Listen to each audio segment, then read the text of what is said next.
One thing I have to say is that the soundstage on these and imaging are both really good.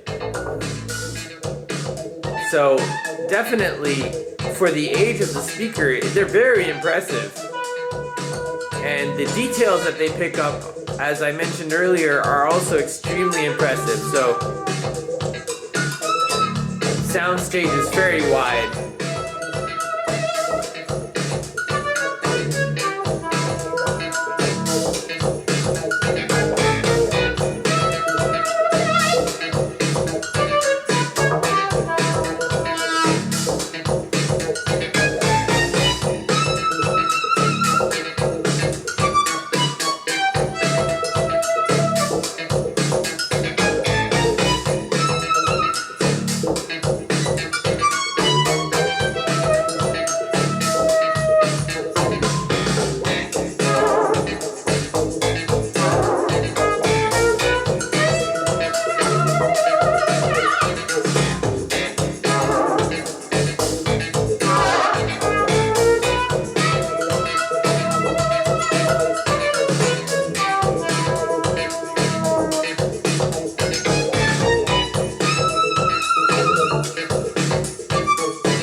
What's up is down, what's left is right.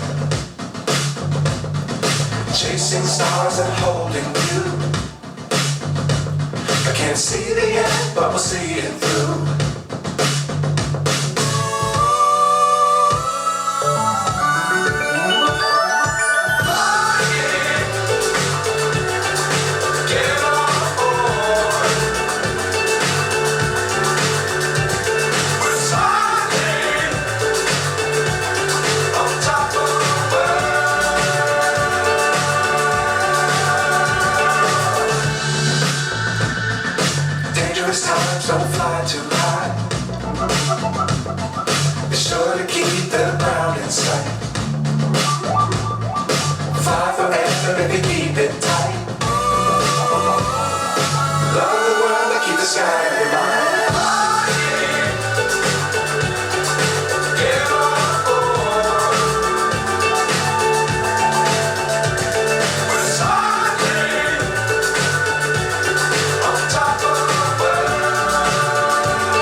Welcome to Revive Hi-Fi Canada, and our latest episode is on the Mission 731 speakers. Yes, these are definitely vintage speakers, I believe from the 90s, and yeah, these are I'm going to kind of theme this video as in your face, definitely in your face. The reason why I say that is these have a really forward sound. Definitely, they have just off the top. I'll say if you want to hear everything, these are these are right there for you. Yeah. So let's just get started. So as many of the speakers that we have here on the channel, sorry, just had a little bit of a hiccup there. We have a lot of 5-inch woofer speakers, and this is no exception here with the Mission 731i. It has a 5-inch what is called a Plastiflex woofer, and when I put my hand on the woofer, it feels kind of like plastic paper hybrid type material. And it sounds pretty good. It's got a frequency response rating of 55 hertz to 20 kilohertz. It's got a crossover frequency. That's where the tweeter transfers to the woofer at about 4200 hertz. It has an impedance of 8 ohms. It has a pretty good sensitivity of 89 dB, which means you're not going to need, with an 8 ohm impedance as well as a 89 dB sensitivity, you're not going to need a super strong amplifier. The tweeter is a composite dome tweeter is what they've called it.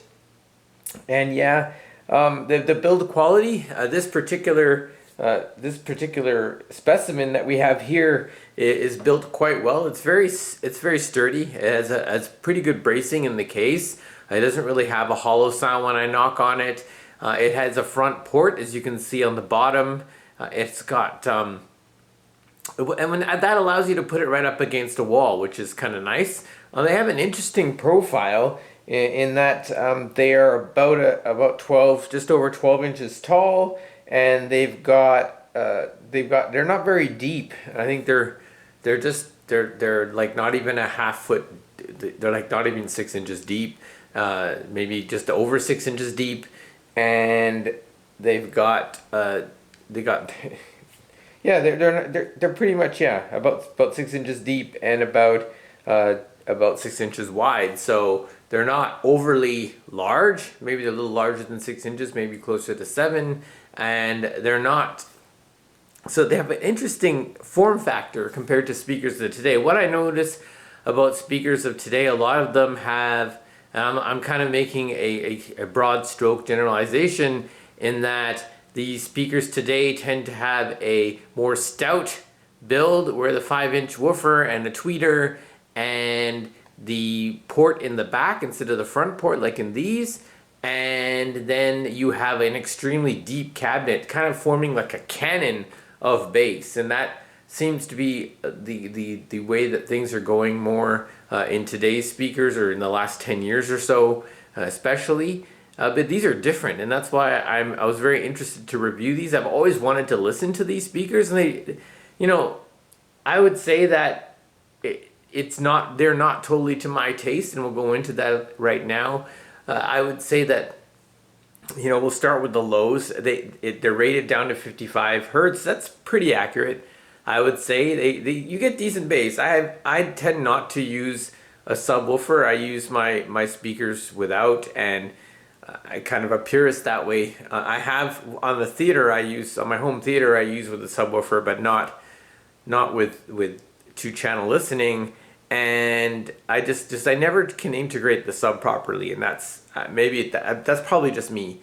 But I really enjoy just listening to what the speakers give me and what they're able to do. So the front port, it spits out a pretty decent amount of air, so it chuffs a bit when you're listening to some heavy bass and at a higher volume. So this is where I can get to where I don't prefer the sound signature of these speakers. They're extremely forward, but that doesn't mean they're bad speakers. It means they're just not to my particular taste. They do have the tweeter at the highest. At low volume, I think they're fantastic. So if I'm listening in a small room at low volume, I can hear every detail in the sound. I'm really impressed for a speaker of this age. I think they're from the 90s that can get this much detail out of the music. I don't really see much more detail coming out with some of my newer speakers. So kudos to Mission to do such a great job of designing the speaker. They also, I could imagine they were a very famous value pick at the time, a popular one, and from what I hear they were. But I have to say that when you go to higher volumes, they tend to maybe lose their ability. Maybe it's almost like you're losing a little bit of the detail, as well as you're getting, the tweeter gets into that more of that shrill sound. And it's almost like you're I feel like they're being overloaded and they start shouting. So that's sort of where I think at low volume I could really enjoy listening to these for long periods of time. And the highs get pretty forward as you increase the volume. The mids are absolutely great. I mean, this is typical for these British type of speakers, made in the UK speakers from this time frame. The mid-range is glorious. The voices sound excellent. But as you get higher, the higher frequencies tend to take over a little bit. Mission tends to use this upside down. Well, compared to other speakers, they use the tweeter on the bottom and the woofer on top. And I know that we had the PSP Alpha P3 on one of our, and we had other Mission speakers on our channel, like the Mission 760 and the Mission M70, I believe. We're going to be having the Mission M71, I believe, as well as the M51 coming in the future. But they all have this inverted type of configuration, and I think it's because Mission thinks that it gives better, don't quote me on this, better integration between the woofer and the tweeter, and or better time alignment, they call it, when the sound is being presented and you're listening. So I mean, it's worked for them. They've been around for a long time. I enjoy many Mission speakers for sure. This particular one, at least for my taste, is not particularly my cup of tea, but I would say if at low volume, they would be. They're not bad at all. This is a pretty good specimen that I have here. The cabinets are in immaculate condition, and the only thing is the grill covers are a little bit on the fragile side, so I don't have those on right now.